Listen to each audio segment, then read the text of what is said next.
चौहान की ओर आप देख रहे हैं बिंदास बोल। बिंदास में आपके सामने हम लेकर आए बरकती की हरकतों को सख्ती कर। अगर ऐसी हरकतें कब तक चलेगी? और बरकती की आए दिन जो हरकतें हैं वो इतनी बढ़ गई है कि अब लोगों में इसको लेकर गुस्सा है। ममता अभी इस विषय पर कुछ भी करने के लिए तैयार नहीं है और ऐसे में हरकतें बढ़ना तय है। तो क्या कब ये बातें रुकेगी और क्या इसके लिए करना चाहिए? क्या इसका परिणाम होगा? क्या कारण इसके पीछे है और क्यों आए दिन ऐसे कई बरकती कई जगह पर कुतुरमुत की तरह तैयार हो?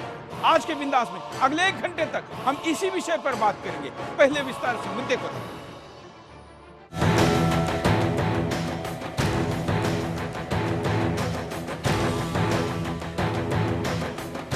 देश में मौलानाओं के फतवे अब गैर कानूनी हो चले हैं। कुछ मौलाना खुलेआम देश के कानून से बगावत कर रहे हैं। मुसलमानों को आरएसएस बीजेपी ज्वाइन करने पर कत्लेआम की धमकी दे रहे हैं। जय श्री राम बोलने वालों को सजा देने की बात कर रहे हैं। जय श्री राम, जय श्री राम, जय श्री राम। अरे भाई जय श्री राम तो हम भी बोल रहे हैं, तो हम क्या सबकी गर्दन मार रहे? मस्जिद के सामने जय श्री राम बेटा किया थे ये काम है। जी हां, कुछ ऐसे ही फतवे जारी कर रहे हैं। बंगाल की टीपू सुल्तान मस्जिद के इमाम बरकाती। दरअसल बरकाती ममता बनर्जी के नजदीकी हैं। ममता बनर्जी ने बरकाती को लाल बत्ती दे रखी है। बरकाती गरीब और अशिक्षित मुसलमानों को धमकाते हैं। बरकाती बोलते हैं बीजेपी ज्वाइन करने वाले मुसलमानों को भुट्टे की तरह भून दिया जाएगा। ऐसे में सवाल उठ रहे हैं, भुट्टे की तरह भूनने का मतलब क्या है? क्या उन मुसलमानों के घरों को जलाया जाएगा जिन्होंने बीजेपी ज्वाइन की है? क्या उन मुसलमानों के घरों को जलाया जाएगा जिन्होंने बंगाल में बीजेपी ज्वाइन की है? क्या ऐसे मुसलमानों को बंगाल से भगा देंगे बरकाती जैसे लोग?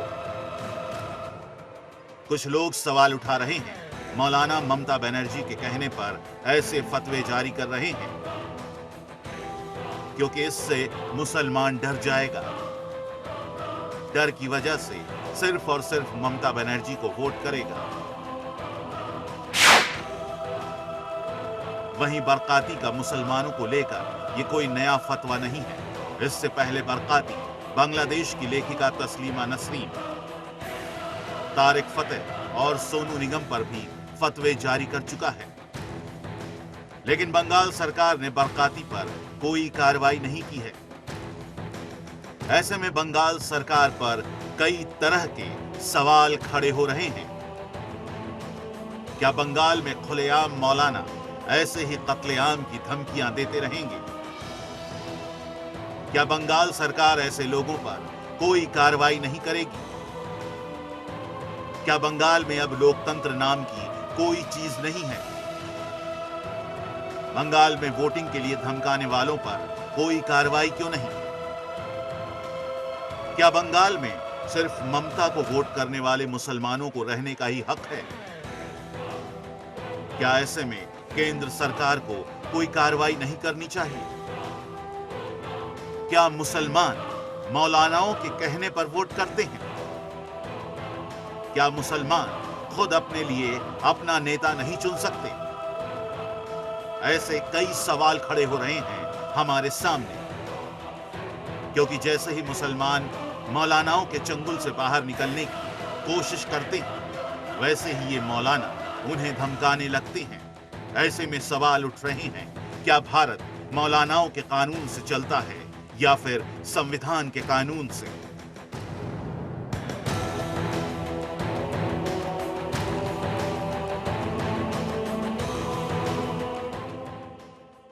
हमारे साथ गेस्ट पैनल है, उनके पास चलते स्वागत करते हैं। हमारे साथ मोहम्मद अफजाल जी है।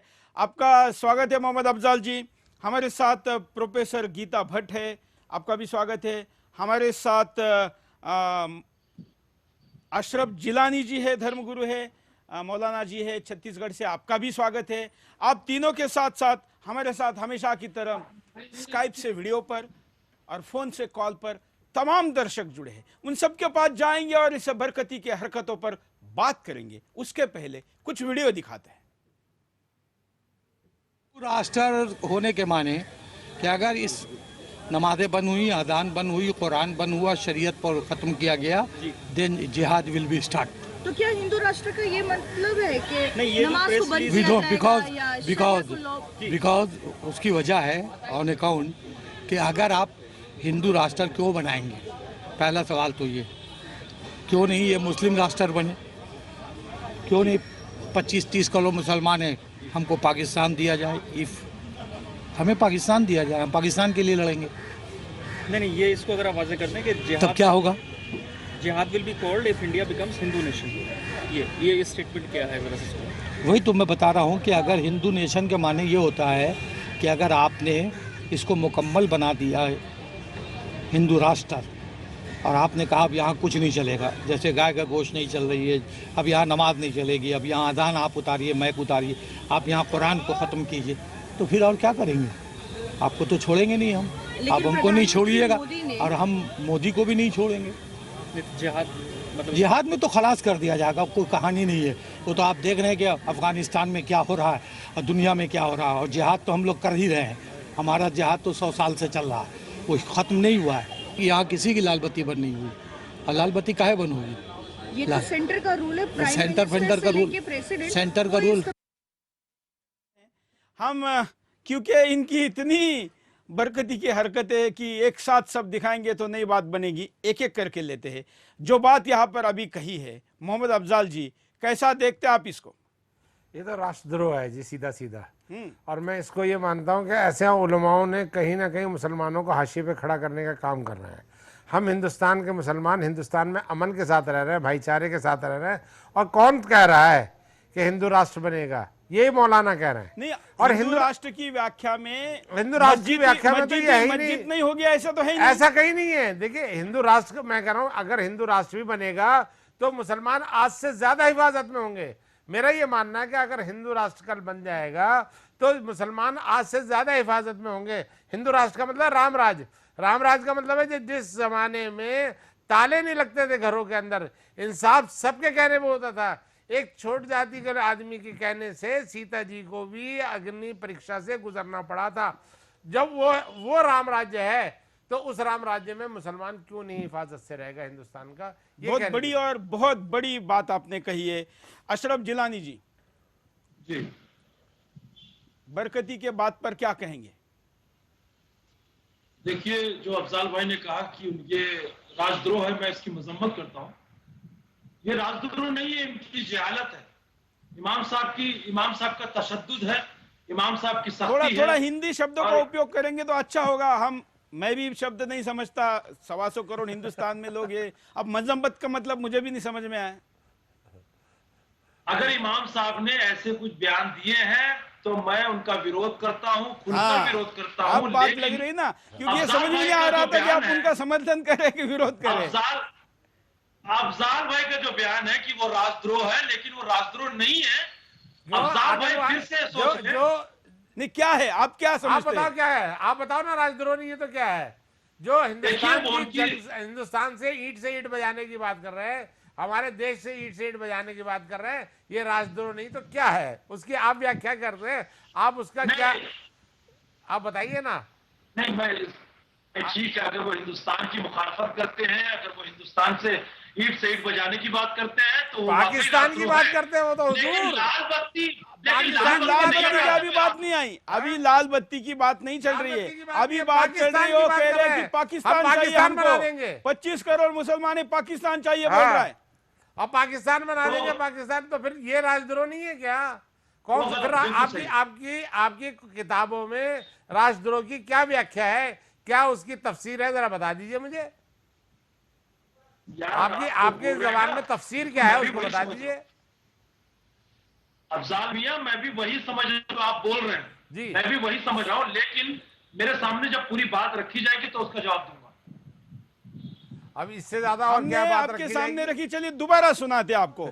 हो सकता है बरकती की बात आपके ध्यान में नहीं आई हो, हम आपको दोबारा सुनाते हैं कि बरकती ने क्या कहा। देखिए, राष्ट्र होने के माने कि अगर इस नमाजें बंद हुई, अजान बंद हुई, कुरान बंद हुआ, शरीयत पर ख़त्म किया गया, देन जिहाद विल बी स्टार्ट। तो क्या हिंदू राष्ट्र का ये मतलब है कि नहीं, ये जो नमाज प्रेस को बंद रिलीज- किया बिकॉज जाएगा या बिकॉज शरिया को लॉ- बिकॉज उसकी वजह है ऑन अकाउंट कि अगर आप हिंदू राष्ट्र क्यों बनाएंगे, पहला सवाल तो ये, क्यों नहीं ये मुस्लिम राष्ट्र बने, क्यों नहीं 25-30 करोड़ मुसलमान हैं, हमको पाकिस्तान दिया जाए, इफ़ हमें पाकिस्तान दिया जाए, हम पाकिस्तान के लिए लड़ेंगे, नहीं, ये इसको अगर आप वाज़ेह करते हैं कि तब जिहाद क्या होगा? जिहाद will be called if India becomes Hindu nation. ये स्टेटमेंट क्या है जरा से? वही तो मैं बता रहा हूँ कि अगर हिंदू नेशन के माने ये होता है कि अगर आपने इसको मुकम्मल बना दिया है हिंदू राष्ट्र, और आपने कहा अब यहाँ कुछ नहीं चलेगा, जैसे गाय का गोश्त नहीं चल रही है, अब यहाँ नमाज नहीं चलेगी, अब यहाँ अजान आप उतारिए, मैक उतारिए, आप यहाँ कुरान को ख़त्म कीजिए, तो फिर और क्या करेंगे? आपको तो छोड़ेंगे नहीं हम, आप हमको नहीं छोड़िएगा और हम मोदी को भी नहीं छोड़ेंगे। जिहाद मतलब जिहाद में तो खलास कर दिया जाएगा, कोई कहानी नहीं है, वो तो आप देख रहे हैं कि अफ़गानिस्तान में क्या हो रहा है और दुनिया में क्या हो रहा है, और जिहाद तो हम लोग कर ही रहे हैं, हमारा जिहाद तो 100 साल से चल रहा है, कोई ख़त्म नहीं हुआ है, यहाँ किसी की लाल बत्ती बननी। अब बताए जिलानी जी, जी, अब क्या कहना है? अब तो आपने इमाम सुन लिया साहब ने होगा। जो बयान दिया कि अगर नमाज बंद हो जाएगी, अजान बंद हो जाएगी या हमारी जान के लाले पड़ जाएंगे तो वाकई जिहाद होगा। मैं उनके साथ हूं इस मामले में। किसने लेकिन कहा ये अगर बात वो- कि अजान बंद हो अरे भाई, जाएगी? ये किसने कहा? आप तो किसने कहेंगे कहा कि नमाज कल मेरे बंद हो घर पे जाएगी? बुलडोजर किसने कहा चलेगा कुरान तो को मैं बंद ऐसा कर देंगे? करूंगा। आपके घर पे नहीं। बुलडोजर चलाने की बात किसने कही है? हाँ, अफजाल भैया मेरी बात सुनिए पहले मुझको बोलने वो दीजिए। अपने आप एज्यूम कर लेंगे, अगर अपने आप सोच अरे लेंगे। बोलने दीजिए मुझको पहले, सबसे पहले खामोश रहिए आप। अच्छा, आपके डांटने से कुछ हो जाएगा क्या? सच सच हमारे यहाँ छुप तो हो जाएगा गया। क्या? नहीं, तुम क्या हो, ठेकेदार हो मेरे? नहीं, देखो, मैं मेरी बात ठेकेदार मत नहीं, करो। आप भी ठेकेदार पहले नहीं है। खामोश तो रहो। अरे पहले खामोश तो रहो तुम। अरे भाई, आपके साथ जिलानी जी धर्मगुरु लिखा हुआ है, इतना चिढ़ेंगे इतनी छोटी सी बात पे एक मुसलमान पे भी? अरे बोलने, अरे हमारा हक है आपसे सवाल करने का, अरे आप बोलने हमारे तो दिया मौलाना जाए। है और हम आपसे सवाल करेंगे। अम्मा जवाब तो देने दीजिए, जवाब तो देने चलो दीजिए दीजिए आप। दीजिए दीजिए।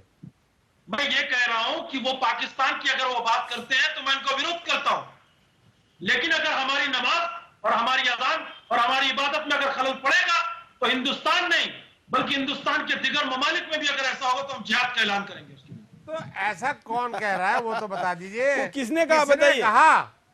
उन्होंने कहा ना इमाम तो साहब ने। इमाम साहब कह रहे हैं ना, तो इमाम साहब के कहने से हो जाएगा क्या? वैसे बाकी मुझको हम मुसलमान नहीं है की- क्या? हमारी नमाज वैसे बंद हो मुझको जाएगी तो हम हिंदुस्तान खामोश के- बैठेंगे क्या? ये तो अरे मेरी बात सुनिए, आम मेरी फहम बात बात है इसमें। मैं ये कह रहा हूं कि हिंदुस्तान जब के तक शासन और हिंदुस्तान के प्रशासन पे हमें पूरा यकीन है, पूरा भरोसा है। बस ये सबसे बड़ी बात है ना। चलिए, ऐसा कुछ भी नहीं होगा इंशाअल्लाह। इमाम साहब वो जो भी कह रहे हैं वो अपनी मनगढ़ंत बातें हो सकती है उनकी। ये बोल के रुक जाते तो ज्यादा अच्छा होता। क्या समर्थन करने की जरूरत थी ऐसी बकवास की? क्यों समर्थन नहीं करूं? कई सारी उन्होंने बात ऐसी कही जो सही है, वो क्यों हाँ, समर्थन नहीं क्या करूंगा मैं? क्या आप है सही कौन? है? एक बात बताओ ना, एक बात बताओ सही कौन सी है?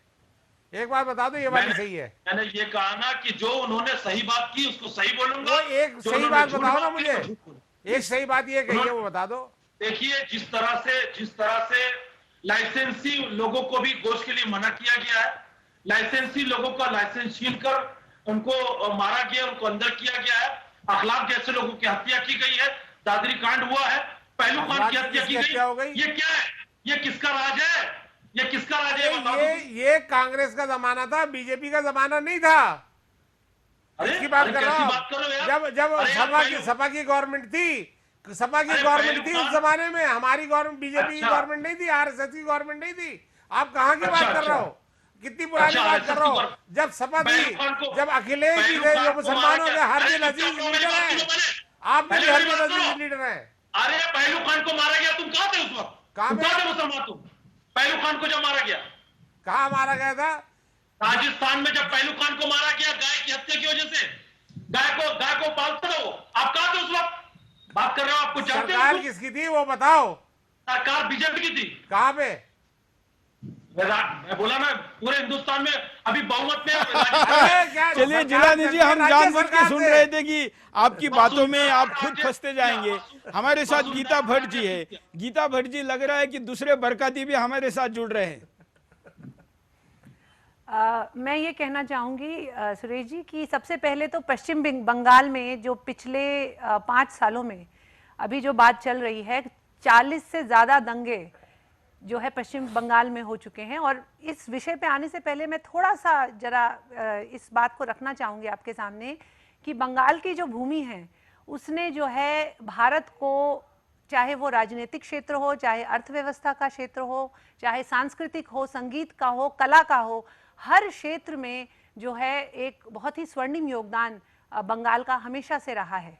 जिस भूमि ने विवेकानंद जी को जो है विवेकानंद जी को भारत को दिया, राजा राम मोहन राय जैसे लोगों को हमारे साथ जोड़ा, उस भूमि में आज, उस बंगाल में आज जो दुर्दशा हो गई है उसको देखकर बहुत दुख होता है।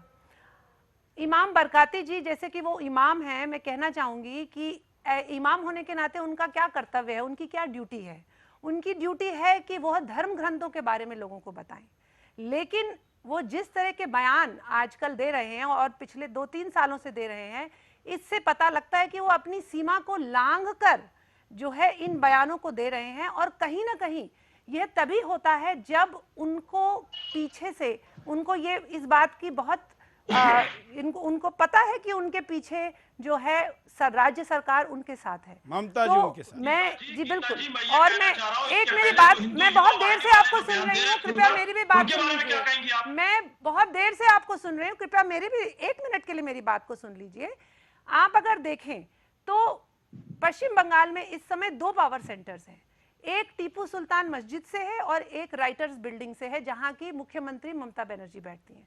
और ये दोनों पावर सेंटर्स जो हैं कहीं तुष्टीकरण की राजनीति को लेके हर तरह से पश्चिम बंगाल में राज्य सरकार का उपयोग करते हुए हर तरह से उस तरह की प्रावधान कर रहे हैं जो कि तुष्टीकरण की राजनीति को दर्शाता है। आप यहाँ देखिए कि अभी तक 40 दंगे पिछले 5 सालों में हो चुके हैं। क्या किसी और राज्य में अभी तक ऐसा हुआ है?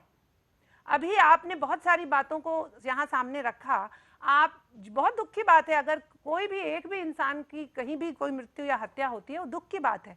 लेकिन जहां 40 दंगे जो है पिछले 6 साल के अंदर, और जिसका कि कहीं भी आप देखिए मीडिया में कहीं उसके बारे में बातचीत नहीं हो रही है, इस तरह से चीजों को किया जा रहा है कि अखबारों में कहीं उसका जिक्र नहीं होता है, तो इस चीज को, ये सिर्फ जो है तुष्टीकरण की राजनीति जो है हो रही है पश्चिम बंगाल में। बिल्कुल, हमारे साथ कई कॉलर जुड़े, उनके पास भी चलते, उनकी बात सुनते, उसके बाद बरकती की कुछ हरकतें भी देखेंगे।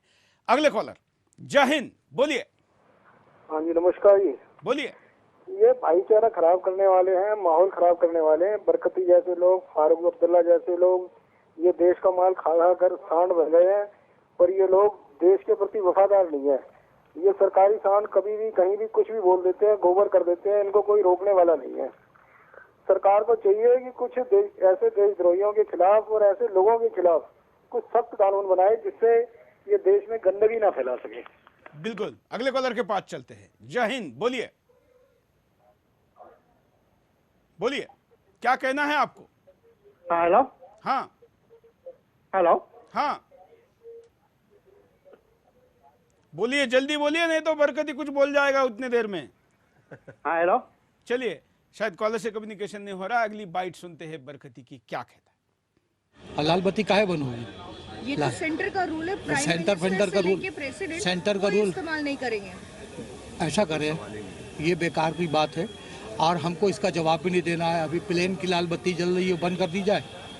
तो आप क्या इस रूल से बाहर? अच्छा, एक बात सुनिए, हम एकदम अपने आप को बाहर समझते, हम हिंदुस्तान के गलत कानून को नहीं मानेंगे, सही कानून को मानते हैं। हम सब देख चुके हैं दुनिया में, अभी नया नया चोचला, जिसको बोलते हैं चोचला, कि हम अभी आ गए, अब हम बहुत लाल बत्ती का जो इस्तेमाल है इसको मना किया है। भाई इससे क्या तकलीफ हो रही है?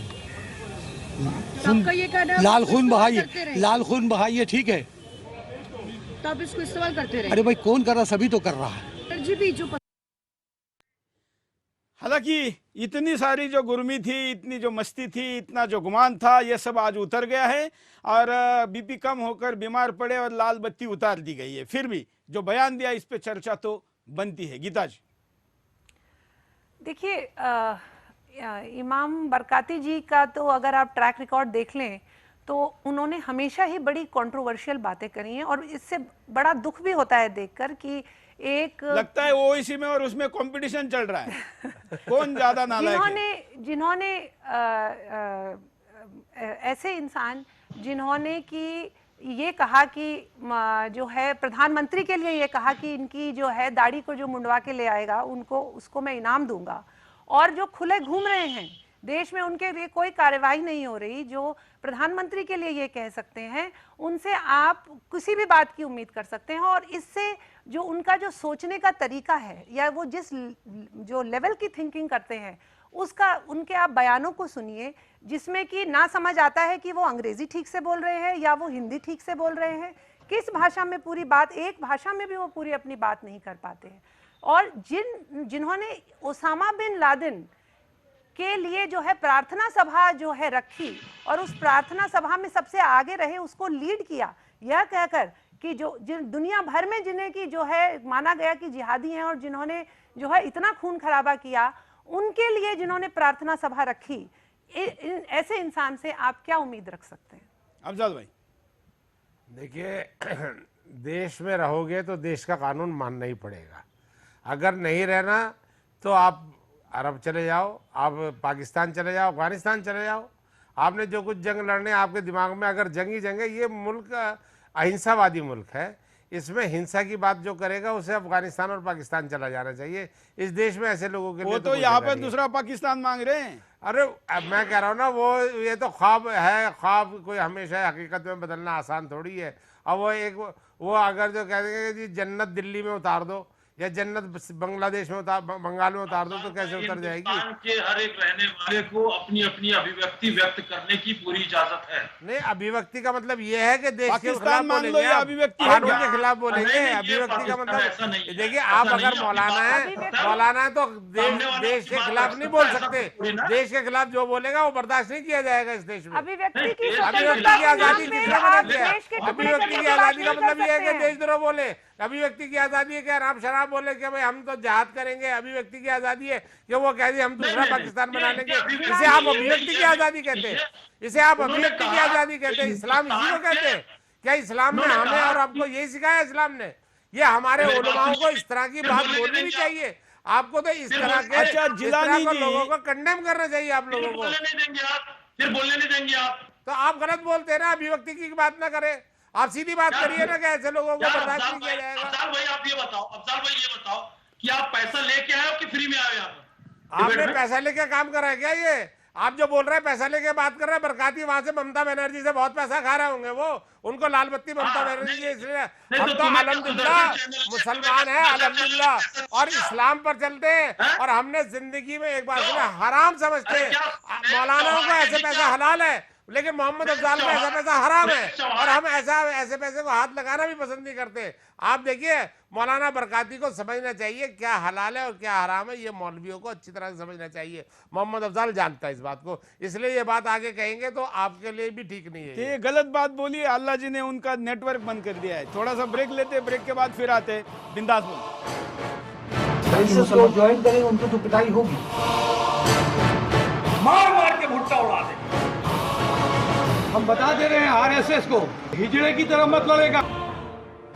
ब्रेक के बाद आपका एक बार फिर से स्वागत है। आप बिंदास पोल देख रहे हो। बिंदास में हम आपके सामने मुद्दा लेकर आए हैं बरकती की हरकतों का। हमारे साथ 3 विशेष अतिथि जुड़े हैं स्टूडियो में और लाइव में। साथ में तमाम कॉलर अपनी बात को कहना चाहते हैं। उन कॉलर की बात लेने के पहले एक और बरकती की हरकत आपको दिखाते हैं। जय श्री राम बोलने वाले लोगों को क्या कहता है बरकती, देखिए।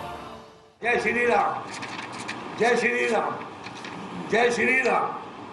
अरे भाई जय श्री राम तो हम भी बोल रहे हैं, तो हम क्या सबकी गर्दन मारते हैं? मस्जिद के सामने जय श्री राम এটা কি আছে? ये क्या काम है? हम बहादुर हैं, हम तेरे दफ्तर में जाएंगे। बोल अभी बोल, हम जाएंगे। मीडिया चले मेरे साथ। ये करता है चिढ़ाना, और जब मार पड़ी तो भाग। जिलानी जी के पास चलते। जिलानी जी, जय श्री राम बोलने वाले को गाली दे रहे, खुद भी जय श्री राम बोल रहे, जो दूसरों को गाली दे रहे उनको भी लग रही है। जी गलत है वो, इस जगह बिल्कुल सरासर गलत है। क्योंकि किसी का नारे पर क्यों आपत्ति जताएगा भाई? जय श्री राम किसी हिंदू धर्म का नारा है और हम श्री रामचंद्र जी की और आपके मजहब की खुद इज्जत करते हैं, हम क्यों उसके खिलाफ बोलेंगे? चलिए अच्छी बात है। तो इसके लिए क्या करना चाहिए ऐसे आदमी का? ऐसे लोगों को तो सीधा आप एक काम करें कि सबसे पहले उन पर उनका फतवा मंगवाएं किसी बड़े इदारे से, और फतवा मंगवाने के बाद संविधान की जो प्रक्रिया है उनको राष्ट्रद्रोही घोषित करें या राजद्रोही घोषित करें, कुछ भी घोषित करें। और अगर उनको अच्छा लगता है कि हिंदुस्तान में रहना तो वो रहे, नहीं वो जा सकते हैं हिंदुस्तान के मुसलमानों का, और हिंदू का माफ खराब ना करें। आप एक इतने वरिष्ठ धर्मगुरु है अशरफ जिलानी जी, क्या आपका फतवा इन पे काम नहीं करेगा? बिल्कुल काम करेगा। तो आप नहीं फतवा दे सकते? लाइव में फतवा दीजिए। बिल्कुल, मैं उसकी मजम्मत करता हूं। मैं इदारे शरिया इस्लामिक कोर्ट रायपुर छत्तीसगढ़ की जानिब से काजी छत्तीसगढ़ का नुमाइंदा होने की हैसियत से मैं खुलकर यह बयान देता हूं कि मौलाना बरकती साहब आप अपनी हकीकत भूल चुके हैं। आप इमाम हैं, आप ये कलाम जेबा नहीं देते कि आप कुछ ऐसे जुमले निकाले जिससे हिंदू मुसलमान की एकता को खंडित किया जा रहा है। आप कुछ ऐसे जुमले ना निकाले जिससे हमारी भारत देश की एकता को आहत पहुंच रहा है। मैं गुजारिश करता हूं अगर ऐसे बयान देते रहेंगे तो मैं नहीं समझता हूं कि आप इमाम के लायक हैं। आपको इमाम के मनसब से इस्तीफा दे देना चाहिए, आपको खुद ब खुद हट जाना चाहिए।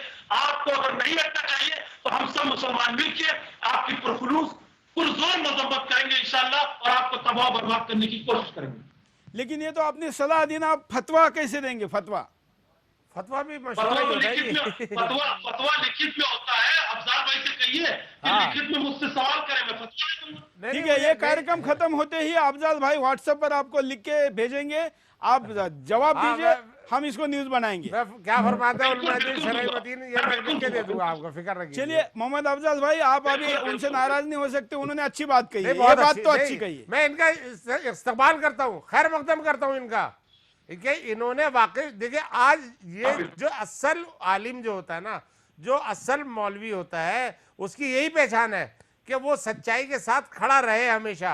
इस्लाम यही सिखाता है हम लोगों को। हम यही गीता जी के पास चलते। गीता जी, आखिर ये बरकती, आपने बंगाल सरकार और वो वाला बात तो बता दी, लेकिन ये जय श्री राम जैसे पवित्र नाम लेके ऐसी गंदी बात क्यों करता है?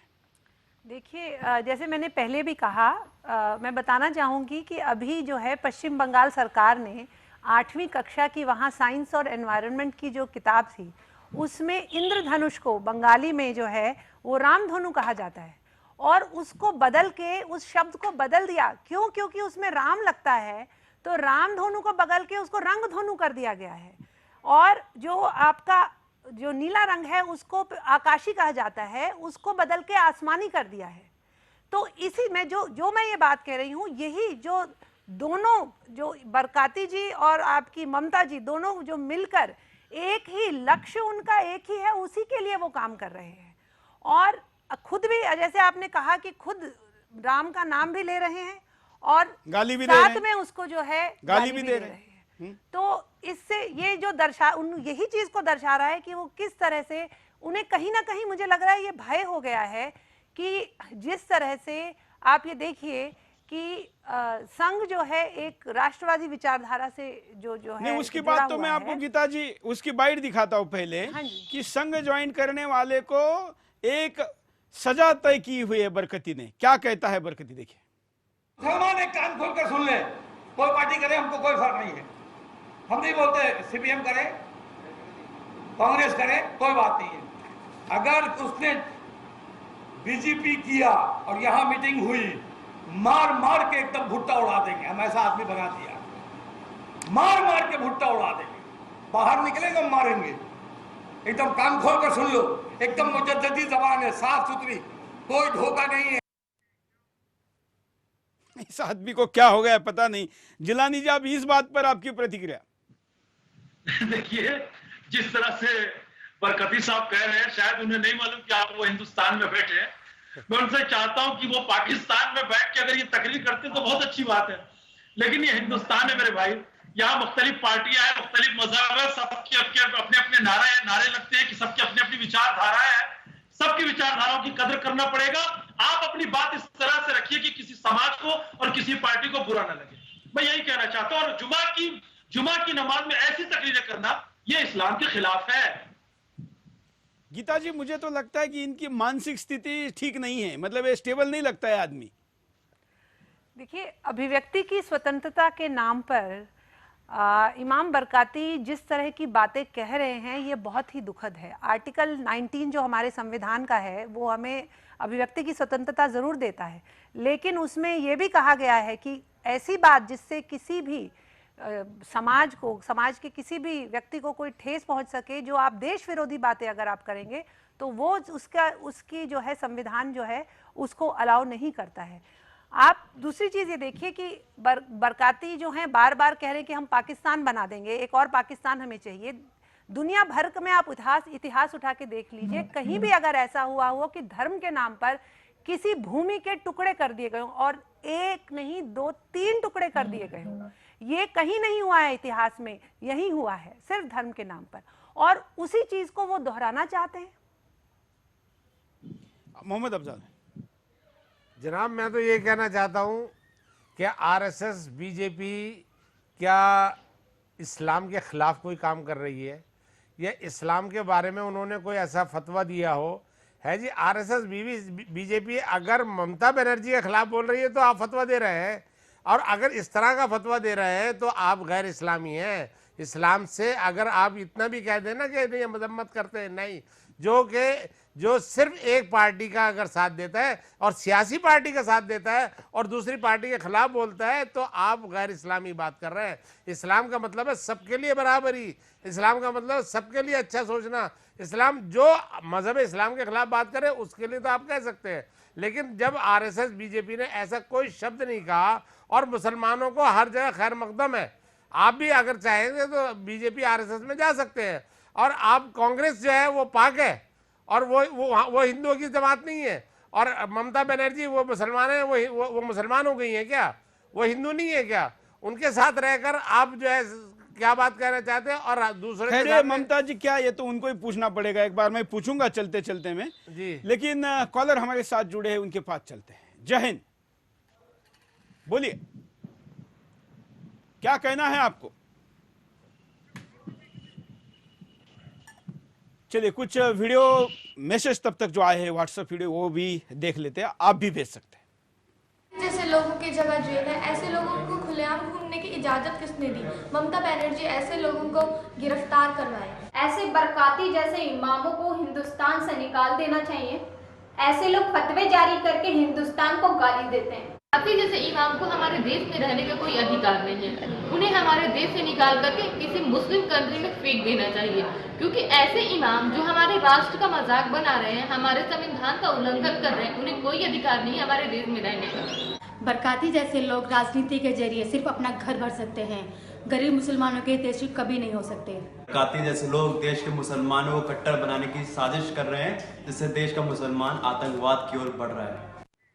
आप भी इस नंबर पर अपने वीडियो को रिकॉर्ड करके भेज सकते हैं, हम उसको सीधे चैनल पर दिखाएंगे। हम चाहते हैं कि हिंदुस्तान के ज़्यादा से ज़्यादा लोग अपनी अभिव्यक्ति को सुदर्शन के मंच से अभिव्यक्त करें। कई कॉलर हमारे साथ जुड़े हैं, उनके पास भी चलेंगे, लेकिन बरकती के हरकतों के वीडियो खत्म नहीं हो रहे, कुछ और वीडियो आपको दिखाते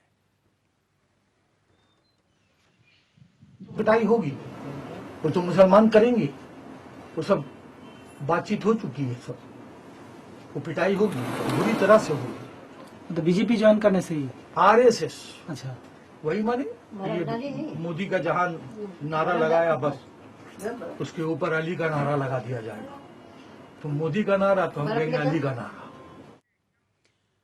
जिलानी जी, क्या ऐसा मोदी वर्सेस अली ऐसा खड़ा करने की क्या जरूरत है? नहीं, कोई जरूरत नहीं है। हजरत अली का मकाम बहुत आला है।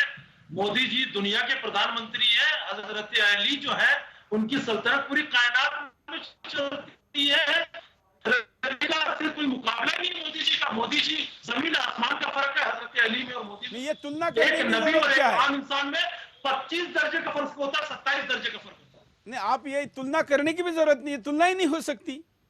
ना उन्होंने चाहिए ना उन्होंने कही है। मोहम्मद अफजाल जी, नहीं देखिए, जिस तरह से वो इस तरह का बात करना चाहते हो, हजरत अली एक रूहानियत हस्ती है और उसको मजहब इस्लाम में बहुत बड़ा दर्जा है। और हमारे माननीय प्रधानमंत्री जी एक राजनीतिक व्यक्ति है, उन्होंने देश का, इसमें कोई शक नहीं है कि देश के लिए ऐसा प्रधानमंत्री ना देखा है ना देखा है, आगे मिलने वाला मुझे तो नजर नहीं आता इतिहास में ऐसा कोई प्रधानमंत्री रहा है।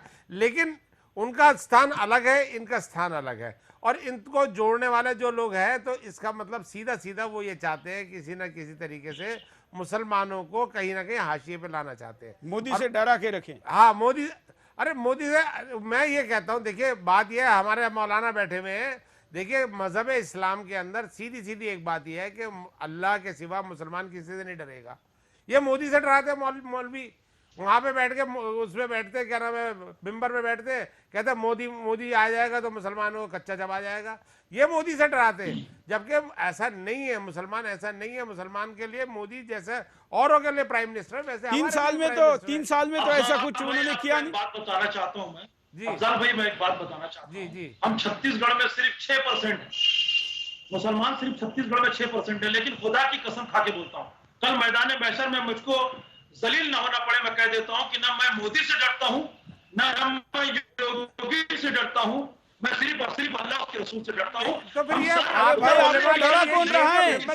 आपको डरा कौन रहा है? आपको डरा कौन रहा है? डरा कौन रहा है? ये तो बात आप उसके जैसे कर रहे हैं, तो बरकती जैसी हरकत है आपकी। वही आपको किसने डरा है? आप ये नहीं, कितना डर, किसने डराया? ये आपकी बात में और ओबीसी के बात में क्या फर्क है? नहीं, आपको किसने डरा? ऐसे उलमाओं, अरे भाई आप बाइकाट करते, हम योगी जी की इज्जत करते हैं, हम मोदी जी की इज्जत करते हैं, लेकिन डरते नहीं है। किसने कहा डरो? डरा कौन रहा है? किसने कहा? ये जो मौलवी लोग जो है ना, मेंबर पे बैठ के जो हरकतें कर रहे हैं, मुसलमानों को डराने की कोशिश कर रहे हैं, जबकि वो आपकी बात में मैं लाजवाब है, मैं उसको ये मानता हूँ। लेकिन ये लोग क्या कर रहे हैं, ये कम से कम इन्होंने भी ऐसा कहने की जरूरत क्या है? क्या जरूरत है ये कहने के लिए? कहीं ऐसा कुछ है ही नहीं। और ऐसा कुछ नजर आता है क्या आपको? आपको नजर आता है क्या ऐसा? जिलानी जी, एक बार बताओ, अरे भाई 6% है, 10% है, 50% है, क्या बोलने की जरूरत है? हनुमान सेना के लोग या बजरंग दल के लोग इस तरह की अगर बातें कर रहे हैं, तो मैं उनको बता देता हूँ किसने की, कहाँ की? अरे ये लोग, आप लोग हवा बनाकर दुष्प्रचार करते, यही तो षड्यंत्र है। वो नहीं डरा रहा, वो तो अपना गीत गा रहा है। गीता जी, मुझे क्या लगता है कि ये कुछ लोगों ने एक बड़ी अच्छी स्ट्रैटेजी बना ली है। अफवाह इनके पास बहुत बड़ा हथियार है। जो बात किसी ने कही नहीं, मैंने भी नहीं कहा था कि मैं मस्जिद पे जाके कोई अभिषेक करूंगा। इन लोग ये अफवाह में बड़े माहिर होते हैं और ऐसी अफवाह बना देते हैं, लोगों को सच लगने लगती है। अब ना मोदी या योगी से डरने की बात मैंने की, ना आप दोनों ने की, ना किसी तीसरे ने की, ना वहां पर कोई। आपको अपना टीआरपी बढ़ाने की बहुत ज्यादा जरूरत है, आप अपना टीआरपी बढ़ाइए। ये देखो, ये फतवे देना ठीक नहीं है। ये देखिए, एक बात सुनिए, सवाल का जवाब से दो, लेकिन टीआरपी वाली बात ये टीआरपी बढ़ाइए, इससे कमजोर होते हैं, मुसलमान कमजोर होता है। आप कमजोर है, मुसलमान कमजोर है, अगर ये साबित करना चाहते हैं आप ये गलत कर रहे हैं। एक मिनट में बात करता। सुरेश जी, हाँ, देखिए, जो कह रहे हैं कि हम भगवान के अलावा किसी से नहीं डरते हैं, तो इमाम बरकाती जो है, मुझे ऐसा लगता है कि वो संघ से क्यों डर रहे हैं? अगर वो सिर्फ भगवान से डरते हैं, तो वो संघ से क्यों डर रहे हैं? मैं ये कहना चाहती हूँ कि संघ एक सामाजिक संगठन है, जो कि राष्ट्रीय विचारधारा का संगठन है, सामाजिक समरसता के लिए काम करता है और एकात्म मानववाद पे विश्वास रखता है, और सबसे बड़ी चीज सेवा भाव रखता है। और मुझे लगता है कि कहीं ना कहीं ये जो सेवा का भाव है, क्योंकि ये निस्वार्थ भाव है, ये जो है कहीं ना कहीं जो हमारे मुस्लिम भाई बहन हैं, ये इन्हें भी कहीं ना कहीं छू रहा है, प्रभावित कर रहा है। और यही जो डर है, वो जो डर है, वही जो इमाम बरकाती जी जिस तरह की बातें कर रहे हैं, वो उनका ये छुपा हुआ डर है जो इस तरह से बाहर आ रहा है। अरे जनाब, मैं ये कहता हूँ, इसमें डर की कोई जगह ही नहीं, कोई स्थान ही नहीं है। कि डर आज हिंदुस्तान का मुसलमान जितनी ये डर तुष्टीकरण की राजनीति का है। बता दूं मैं आपको, तुष्टीकरण की मैं राजनीति हिंदुस्तान, मैं जो पूरी है दुनिया को देखता हूँ, हिला देगा। इस आज वजह से बहन मेरी आप सुन लीजिए कि आज हिंदुस्तान का मुसलमान जितनी आजादी और जितने खलूस के साथ जी रहा है, दुनिया का कहीं का मुसलमान इस तरीके से आप हजरत मौलाना ही फरमा रहा है ये हमारी अभिव्यक्ति की आजादी है। कोई मुसलमान को अभिव्यक्ति की आजादी, आप सऊदी अरबिया में अभिव्यक्ति की आजादी गर्दन काट देंगे आपकी, अगर अभिव्यक्ति की आजादी आप ही करेंगे। आप जो है ना, अगर देखिए आप और हम जो है ना, अगर जाके जरा लाइव में बरकती आ रहे, जरा देखते क्या होता है, क्या बोल रहे। गाड़ी लेकर अंदर दाखिल हुए, लोगों ने कहा इतने कि हम लोग सब हैं हुजूर, कहिएगा तो इसको काउंटर किया जाएगा। हम कहा नहीं, ये पुलिस का काम है, हम प्रशासन को बदनाम होने नहीं देंगे, कभी ऐसा नहीं हुआ। और हमने सब्र तहम्मुल से काम लेते हुए, खाली जब मैं उतरा तो मेरे साथ लड़के उतरे, शायद आप लोग थे, हमने सिर्फ उसको ये कहा कि ये तुम अच्छा नहीं कर रहे हो, तुम ये गलत काम कर रहे हो, यहाँ ये वायलेशन तुम कर रहे हो, वो एक मिनिस्टर होकर, और तुम गलत काम कर रहे हो, तुम बांग्लादेश के भगोड़े हो, तुम्हारे बारे में बहुत कुछ मालूम है हमको, और तुम ये अच्छा काम नहीं कर रहे हो, ये वायलेशन हो जाएगा। और हम शाही मस्जिद में जो बैठे हैं तो मेरे लोग चारों तरफ मुझे चाहते भी हैं, पूरा हिंदुस्तान के मुसलमान चाहते हैं, हिंदू भी चाहते हैं, सब चाहते हैं, मगर वो हटा नहीं। चुनांचे गो बैक और लड़ाई भी हो गई और उसमें मेरा आदमी जख्मी भी हो गया, एक लड़का। एक मिनट, तो कुछ तो बात होता, ठीक है। अब वो वायलेशन किया है उसने, ये तो उसमें कोई शक नहीं, उसको एजिटेशन करने का हक नहीं था। हम भी एजिटेशन कर सकते थे और एजिटेशन के अंदर लोग भी तैयार थे, लेकिन हमने मना कर दिया। हमने सिर्फ सीएम की बात मानी, उसने नहीं मानी। उसने बंगाल में कम्युनल हारमोनी को खराब करने की कोशिश की है, उसके ऊपर मुकदमा होना चाहिए, उसको मिनिस्ट्री से हटाना चाहिए। वो एक भिखमंगा है, चंदा मांग मांग के जमीयतुल उलमा हिंद का खाता है, और जमीयतुल उलमा हिंद के मरकजी क़यादत को हम कहेंगे कि इसको यहाँ से हटा दे। इसको यहाँ, हम तो 75 साल से है ना, हमारे बाबा भी थे, इसको यहाँ से मरकजी क़यादत हटा दे, क्योंकि ये गुंडों की टोली लेकर शाही मस्जिद में आया और यहाँ हंगामा करना चाहा। हमारे लोगों से टकराव की कोशिश की, हमारे लोगों ने टकराव नहीं किया। तो कौन वायलेशन किया, कौन हंगामा कर रहा है, क्यों नहीं हमसे खुद बात करता। और फिर एक बात बताएं, उससे बात करने की भी, फजलुर रहमान से भी हमने बात की।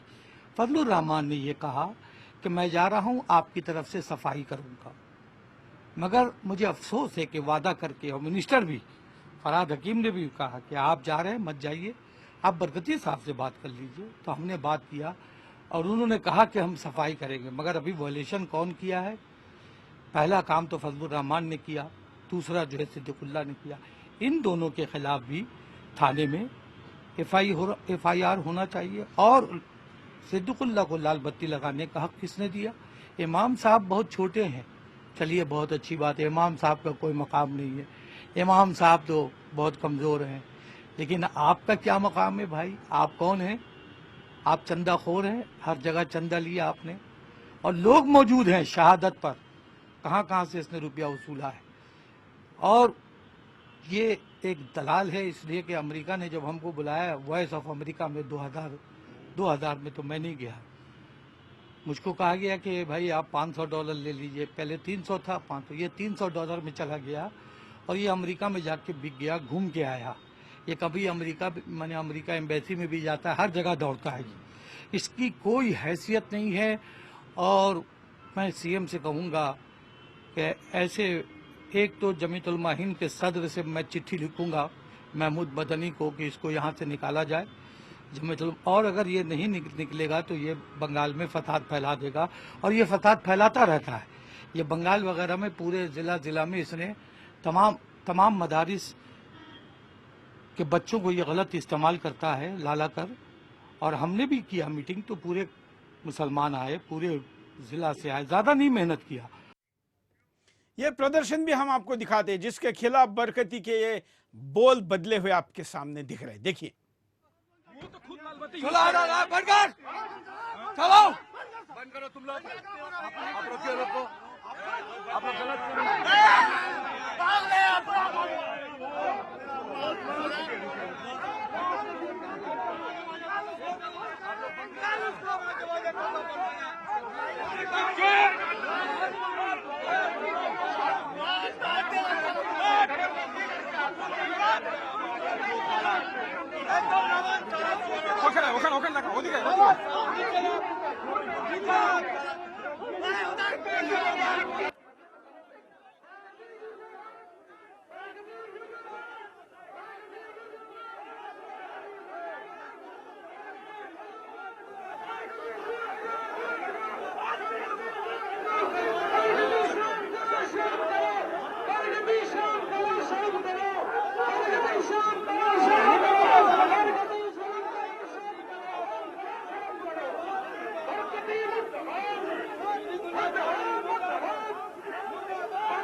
चलिए, अच्छी बात है कि कम से कम बरकती के हरकतों के खिलाफ कुछ मुसलमानों ने तो आवाज उठाई और उसका विरोध किया, और इसलिए ही बोल बदले हुए, नहीं तो क्या क्या गाली अब तक दे रहे थे आप सुन रहे थे। मोहम्मद अफजाल के पास चलते। अफजाल भाई, अब मुसलमानों का विरोध लगता है कि भाषा बदल देने पर मजबूर कर दिया है बरकती को। देखिए जब कहीं आप कोई गलत होंगे ना तो अपने ही लोग खड़े हो जाएंगे आपके खिलाफ। बिल्कुल। आज जो है ये लोग जो है, चाहे वो जमीयत उलमा हिंद के ही हैं, है जी, ठीक है, मसलकी अंदाज में दोनों अलग अलग हैं, इसमें कोई शक नहीं है, लेकिन कहीं ना कहीं वो अगर जमीयत उलमा हिंद वाले वो ये कहते हैं कि आपने हिंदुस्तान के खिलाफ गलत हरकत करी है और उसकी मजम्मत करते हैं, तो वो हम और आप सब बराबर है, एक जैसे हैं। तो उसमें बस ये है कि वो अब इसको ये बहाना ना बना दें कि हमारा मसलक के खिलाफ ये जंग है, हमारे मसलक ये होगा आगे जो है ना, ये होगा। लेकिन मैं ये मानता हूं कि मुसलमान को कम से कम इन सब चीजों से बचना चाहिए। जिलानी जी, देखिए, जो अफजाल भाई ने कहा कि आगे चल के दोनों मसलकों में झगड़ा होगा, ये बिल्कुल सरासर गलत है। हम सियासी पैमाने पर और हम स्टेज पर अल्हम्दुलिल्लाह इत्तेहाद और इत्तेफाक का सबूत देते हैं। मिल्लत की फलाह और बका की खातिर हम आपस में एक हैं और एक ही रहेंगे इंशाअल्लाह अल अज़ीज़। हमारे जो मसलकी झगड़े हैं वो हमारे मदरसों और हमारी खानकाहों तक महदूद हैं, लेकिन जब स्टेज की बात आती है तो हम इस्लाम की फलाह बहबूदी के लिए हम हमेशा एक रहेंगे इंशाअल्लाह। आप जैसे अफजाल कभी नहीं लड़ा सकते। मैं मुसलमान हूँ अल्हम्दुलिल्लाह, मुझे मालूम है आपके छत्तीसगढ़ में जो है ये जो है तबलीगी जमात का एक वो होने जा रहा था, आप लोगों ने इतनी मुखालफत करी कि वो तबलीगी जमात का जो उनका वो समागम होना था, जो वहाँ पे इजलास होना था, वो आपने बंद करवा दिया, आप लोगों ने। ऐसे वो तबलीगी जमात का हमने क्यों बंद कराया?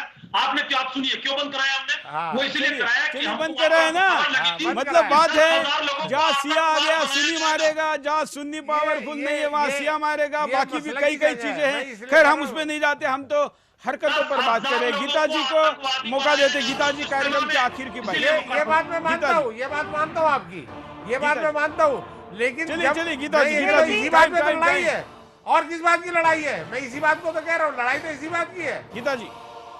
सुरेश जी, मैं ये कहूँगी कि अभी आपने जो बाइट दिखाई है उससे एक बात बड़ी साफ होती है कि इमाम बरकाती जो हैं वो पश्चिम बंगाल के मुसलमानों का तो प्रतिनिधित्व, जो बात कहते हैं वो उनका प्रतिनिधित्व नहीं करते, वो सिर्फ अपनी ही बातें, वो सिर्फ अपना प्रतिनिधित्व कर रहे हैं, और जो बातें वो कह रहे हैं वो उनकी अपनी सोच है, वो पश्चिम बंगाल के मुसलमानों की सोच नहीं है। चलिए, धन्यवाद। मैं तीनों का आभारी हूँ, तमाम कॉलर का आभारी हूँ, और ये बात अच्छी हुई कि जहाँ से हमने शो शुरू किया था, शो खत्म होते होते ही तेवरों में बदलाव आया है, और जब घर से ही चुनौती मिली है तो बरकती के हरकतों में भी बदलाव जरूर आएगा। ऐसे मुसलमानों का मैं अभिनंदन करता हूं जो बरकती के हरकतों पर नकेल कसने के लिए उसके मस्जिद में घुसकर उसके खिलाफ नारे लगा रहे। ऐसे लोगों को यही सजा मिलनी चाहिए। मैं बरकती को अब तक के दिए गए बयानों पर, देश विरोधी की हुई बातों को लेकर चैलेंज करता हूं कि चलते चलते में आए दिल्ली या मैं पश्चिम बंगाल आता हूं, हम टीपू सुल्तान मस्जिद में जाकर चलते चलते करेंगे। देखते हैं कितने तर्क आपके पास है और क्या बात आप करना चाहते हैं। आज के लिए इतना ही। जय हिंद। ज्वाइन करेंगे उनको तो पिटाई होगी, मार मार के भुट्टा उड़ा दे। हम बता दे रहे हैं आरएसएस को, हिजड़े की तरह मत लड़े।